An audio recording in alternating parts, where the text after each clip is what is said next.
Dans le désert, alors qu'il fait ses besoins, il découvre une pierre brillante. En s'approchant, il réalise que c'est de l'or, partiellement enfoui sous le sable. À cet instant, son destin change à jamais.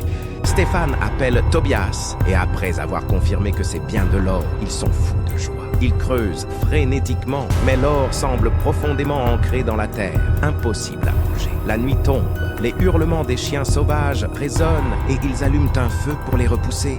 Tobias propose de revenir en ville chercher une excavatrice, mais Stéphane insiste pour rester seul.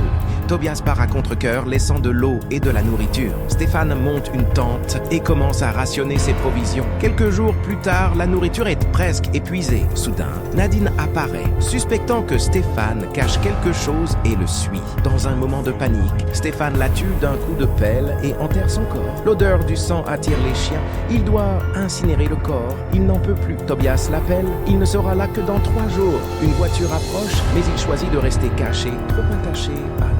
Un sandstorm survient. Il est frappé, gravement blessé au ventre et perd connaissance. À son réveil, il tente de stopper l'hémorragie mais s'évanouit à nouveau. Dans un état de confusion, il croit apercevoir Nadine, armée d'un arc émettant de la fumée. Une illusion. Tobias rappelle. Il se dépêche d'enterrer l'or. Puis, la sœur de Nadine, Olivia, apparaît. Il garde son calme et la renvoie. La nuit, le feu s'éteint peu à peu et les chiens l'encerclent. Paniqué, il appelle à l'aide, mais les chiens l'entraînent dans l'obscurité. Sur la colline, Tobias observe froidement, prêt à s'emparer de l'or. Juste à ce moment, une flèche transperce sa poitrine. C'était Olivia. Elle n'était jamais partie.